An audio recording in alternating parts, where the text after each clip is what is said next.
called Through the Fire. The scent of freshly brewed coffee mingled with the faint aroma of whiteboard markers as I walked into the office. It was a new day, a new role, and an entirely new identity I hadn't yet grown into: head of engineering.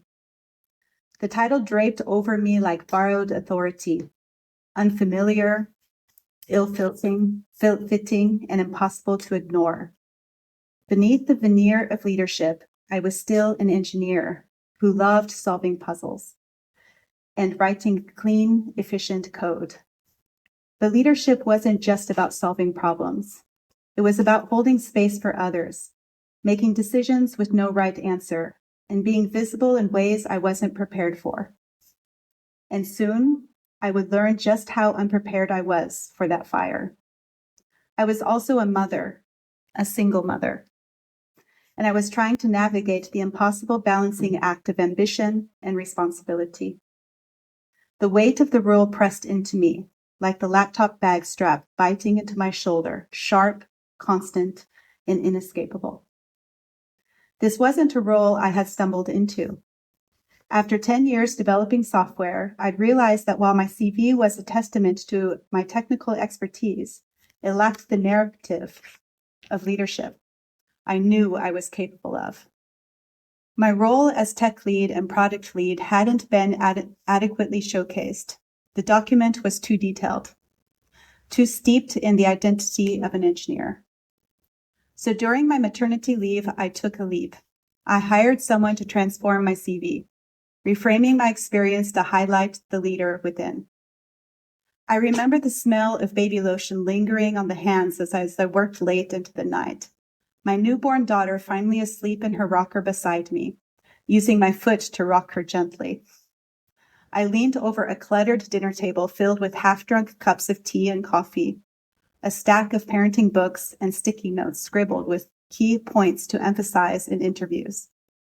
Each preparation felt like a Herculean task, squeezed into the rare moments when my daughter didn't need me. The exhaustion was overwhelming, the kind that left my body aching, but the hope of something better kept me moving. This career change wasn't just about me anymore. The livelihood of my daughter's future life depended on my ability to level up in responsibility. The interview that changed everything stands vividly in my memory. I was a gamble, applying for head of engineering role without prior leadership experience. To counter doubts, I made a bold proposal. Let me work for you for a day. By the end of it, you'll know I belong here. I was confident I could prove myself. The dilemma?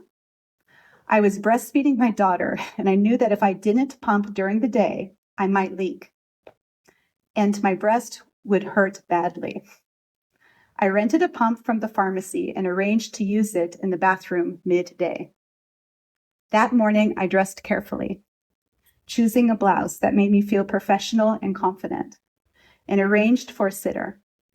The day was filled with intense meetings and invigorating conversations, and I gave it my all. When I returned to pick up my daughter, the sitter discreetly mentioned, "You may want to check your blouse." I looked down and saw my shirt was soaked with milk. Mortification swept over me, hot and sharp. Yet despite my embarrassment, I landed the role. By the time my daughter was 4 months old, I had secured a position that would redefine my career. Transitioning from engineer to leader was not the seamless transformation I had envisioned. My ideas about leadership were shaped by my examples I'd seen, stern, authoritative figures who commanded with unyielding confidence. I thought that to lead, I needed to emulate them. My insecurity and self-doubt whispered that I needed to prove myself, and I responded by leaning into control, even though this felt so unnatural to me. Every decision became a proving ground, and every project a personal battleground. The first cracks began to show one day at the coffee corner. The hum of a conversation and sharp hiss of the espresso machine filled the air. I reached for a cup just as a senior leader's voice cut through the din. She's not as great as an engineer as you'd expect given her experience. Their words hit me like a slap, the heat of shame creeping up my neck. I had poured my heart into my work, believing I could lead while still excelling technically. Instead of pausing to reflect, I reacted. My pride demanded action, and I decided I would prove them wrong. From that moment, I took on more than ever before. I became the architect, the coder, the designer, and operations manager. But in my desperation to prove myself, I failed to do one thing a leader must do: trust others. Not because I didn't believe in them, but because I didn't know how to ask for what I needed. I didn't know how to set boundaries, hold people accountable, or have the difficult conversations that leadership required. It was easier to do everything myself than to risk conflict. Quieter to stay late rewriting someone's code than to give direct feedback. Less risky to silently pick up the slack than to confront someone about missed responsibilities. I wasn't leading, I was hiding, avoiding conflict, sidestepping the discomfort of saying, this isn't working, or this needs to change. Instead of guiding, I gripped too tightly, mistaking overwork for dedication, self-sacrifice for leadership. And in doing so, I suffocated my team. I didn't just rob them of the chance to step up, I robbed myself of the chance to learn how to truly lead. My calendar overflowed with meetings, my evenings were consumed by work, and my mind raced with endless to-do lists even as I tried to sleep. I micromanaged every project, every task. I disempowered my team, not out of malice, but out of a desperate need to demonstrate my worth. The lines between leader and individual contributor blurred until they disappeared entirely. I earned the respect of the person who had criticized me. But the cost was steep. I alienated those I was supposed to lead. At-home life was no less chaotic. The smell of oatmeal lingered in the air from hurried breakfast. The rhythmic beeping of the coffee maker brewed my lifeline. And the soft cries of my daughter punctuated each morning as I juggled daycare, drop-offs, and early meetings. My days were a meticulous dance, choreographed down to the minute. There was no room for error. I couldn't ask for help. Asking felt like failure, so I carried the weight silently. Convinced that being the perfect mother and the perfect leader were non-negotiable. The pressure mounted day by day until it felt as though I was holding up the sky with nothing but my own two hands. The breaking point came with the unraveling of the company. One morning, I checked my bank account, expecting relief. Instead, I found emptiness. Not just mine, but everyone's. The company had stopped paying salaries without warning. No communication, no explanation, just silence. It went on for months.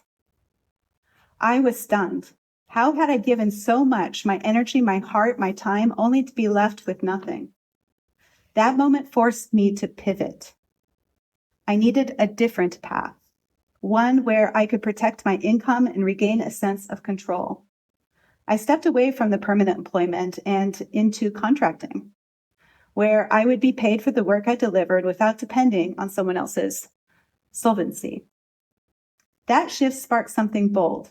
I started Sarah Gruneisen Software Solutions and later founded Avagasso GmbH, named Avant-Garde Software Solutions. That's where it comes from, Avagasso. With the tagline, paint a software solution with Avagasso. I leaned into creativity, autonomy, and technical excellence. It was my vision, my clients, my rules, and for a while, I thrived. I was raising my daughter, running my business, and building a life on my own terms. Then, after a fast engagement, I married. Not long after, I became pregnant again. When our second child was just 6 months old, I found myself pregnant with our third.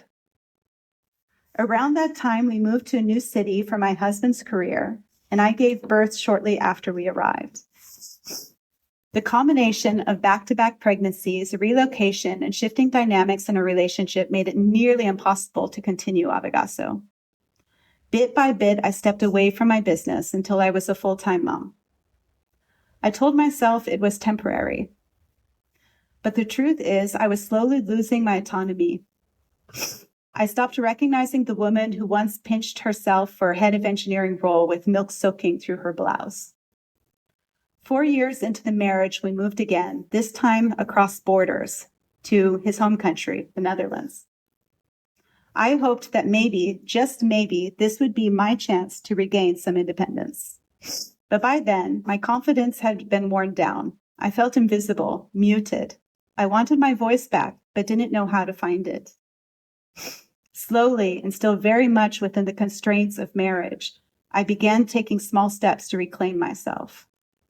I started applying for jobs. I bought a used car, and I accepted an engineering role, my first job in years. I was still broken in many ways, but those early steps gave me a glimpse of something I had felt in a long time: choice. And from that moment, I began to breathe again. A few months later, I initiated the separation. What followed was the hardest chapter of my life, a long and complex divorce process that brought outside support into our home: social workers, trauma therapists, and legal advocates. There were moments I felt overwhelmed and deeply afraid, but I also began to receive something I had never truly allowed myself before: help. As part of the process, I underwent a full psychological evaluation. I had always believed I was just a sensitive, high-functioning person. But therapy opened a can of worms. I was diagnosed with CTPSD, complex post-traumatic stress disorder, rooted not in a single event, but in a lifetime of unresolved childhood trauma. That diagnosis didn't break me. It gave me clarity. It explained why I had spent so long surviving, hiding, overfunctioning, why I led from urgency instead of groundedness. For the first time, my pain made sense. For the first time, I could see the patterns I'd been caught in: the need to prove, the discomfort with boundaries, the exhaustion from trying to carry everything alone. I realized I hadn't failed as a leader. I had never learned how to lead myself with compassion. I had carried the weight of my past into every room I entered, every role I stepped into, without even knowing it.